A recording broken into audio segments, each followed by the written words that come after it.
Joining us now, we have Austin Mayor Steve Adler. Thank you so much for joining us bright and early. How are you, Mayor? I'm doing well. Thank you for having me back. Well, let's begin by discussing council pay raises. I know that council recently approved pay raises for almost all city employees, and they've received some backlash. Not everyone was happy about that. So what are your thoughts on this decision? Why do you think it was necessary? You know, pretty regularly we do market analysis to make sure that all city employees are paid at market rate.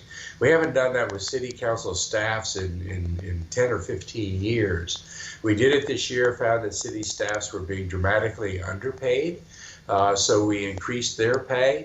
And in doing that, we now had council staffs that were paid more than what city council members have paid. The first time that they've had a raise, I think, was like 2000. Last time was like 2006.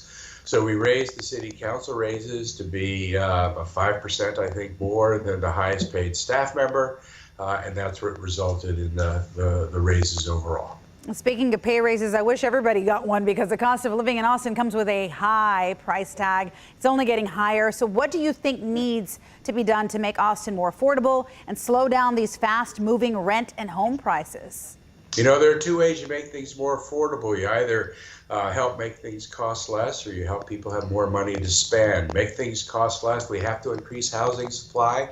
Austin created more housing last year than any other city in the country, and it still wasn't enough, but we need to fix the land development code so we can build more houses where people want to live.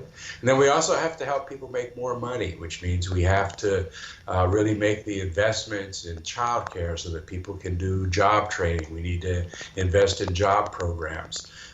We need to support ACC and the AISDs. Speaking of support, I know we mentioned a couple of times on Daybreak this Wednesday you'll be discussing possible changes to eviction ordinances. I know talking about parameters. Can you expand a little bit on that? I know that's the discussion for Wednesday. Well, at the City Council meeting, we're going to be discussing continuing with some degree some of the protections that were put in place during COVID. And we'll be considering whether or not tenants should be given a few days opportunity by law to be able to cure lease violations before that they're given a notice and they're evicted from their properties.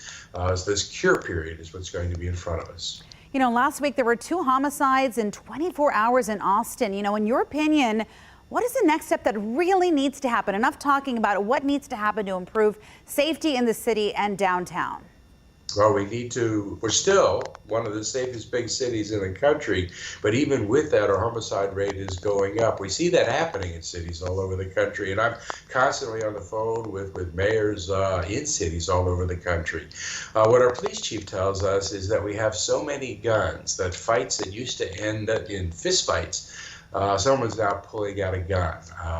I'm working with the White House. We were just selected for a special grant to have a program that was targeted at taking guns out of violent domestic violence situations. We hope that helps because that's a significant contributor to our violence. But we have now put up an Office of Violence Prevention, trying to take and learn from the best practices around the country because all cities virtually are facing this. What about police staffing? I know that there used to be police, you know, just kind of manning those parks. They're not anymore. I mean, they don't have like a set group of officers for that domain. What do you want to talk about police staffing? How should that also be improved upon? Well, we have a couple hundred funded but unfilled police positions, and we've had that for the last couple of years. Again, if you look at police departments across the country, everyone is having difficulty finding and hiring police officers. In our last budget session, we did everything we could to accelerate and expand and speed up the cadet classes that we have, because it's real important that we get more police officers on the street, more police officers in our ranks than we have right now, and that's where our effort is.